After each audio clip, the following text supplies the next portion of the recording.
Running a 24-hour all-weather airport like KHIA is no small feat.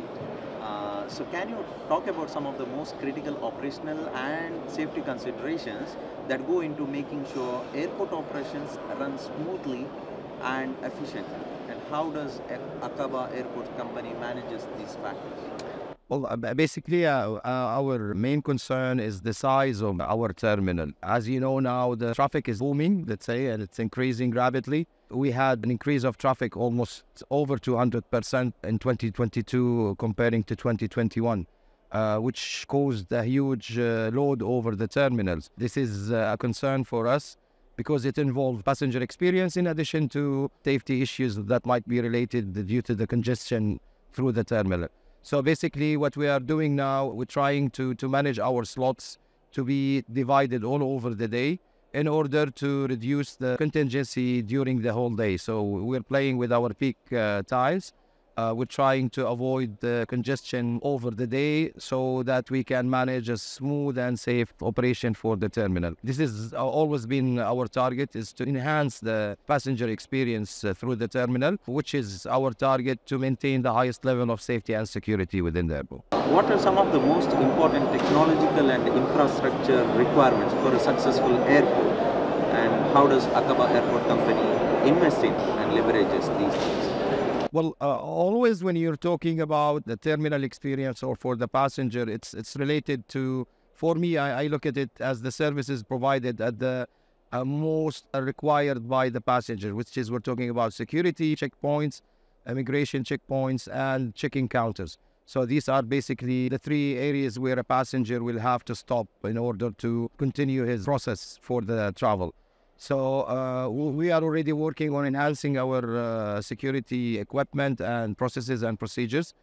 We have a project with which we call the BHS, a new baggage handling sorting area, which is going to be equipped with a high-level technology, CT scan X-rays. This will impact the security check at the entrance of the terminal, which will give us the opportunity to reduce some of the revisit our security procedures and reduce some of it, which will increase the traffic flow for the passenger. Already we as an Aqaba Airport, we signed an agreement with an international company called SITA. Maybe you know about SITA. They already implemented the QT system at Aqaba Airport. So the QT system will enable smooth processes for the passenger within the different airlines that's working in the airport. So, you know, they have one platform and they can use it to enter their DCS. So this will enhance also the passenger experience, and it will serve also the airlines who are part of our stakeholders and partners in the airport. So these two projects mainly are the current projects that we're doing.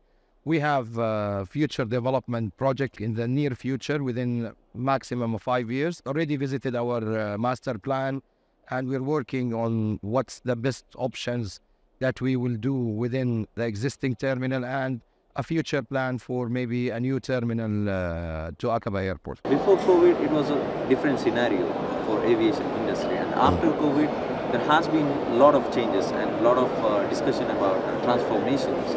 And specifically when it comes to airport, there might be some new plans for airports to come up with sustainability, I mean in the form of economy. What are your plans? I mean, what are the plans of Aqaba Airport for the future? What are the visions for the future? Well, as you mentioned, COVID showed that the impact on aviation industry was one of the biggest industries in the world, I think. So if we don't have a sustainable business within the airport, if we lose traffic, then we lose our revenue. So basically, we're focusing on other investments within the airport. We have future projects coming. We already invested in a couple of them. We have a cargo terminal, we have private jet terminal, we have MRO terminal, and we work also with flying academies. So basically, we're trying to have a diversity of options that our business is depending on. We have a huge area of lands that we're working now with our master plan to define some maybe projects that we can do on this land side of the airport that we can invest and can be a support for a sustainable business in the future in case of any la samahallah happens with the industry itself. So we need to look for our options. We need to expand our options and our investments, not to have it in one basket, as they say.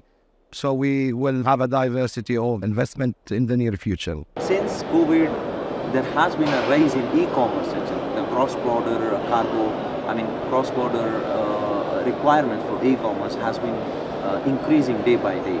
So is there any plan for Aqaba Airports to concentrate more on cargo section as well as passenger, or is it like general for all? Well, already this has been our target since we started the business of cargo within the airport. So we work closely with our cargo operator. We try to encourage operators to operate wide-body aircrafts to our airport, which will allow them to bring cargo. As you know, Aqaba is a destination airport.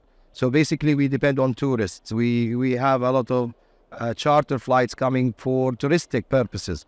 So we try at the same time, we're not like losing hope. We try our best to encourage airlines for the fact that the cargo operator is available at our airport. We have a terminal for cargo. We have all the facilities available for any processes to handle the cargo. Therefore, we work together on that. But it depends on the demand, because Aqaba is, again, it's a destination airport. Our main hub for cargo is the port, which is the sea, and Amman for the, let's say, the air cargo freight. So we try to increase this. We work on that closely with our partner as NAS Aviation Services. They are handling the cargo terminal, and hopefully the figures are showing some improvement within the coming few years.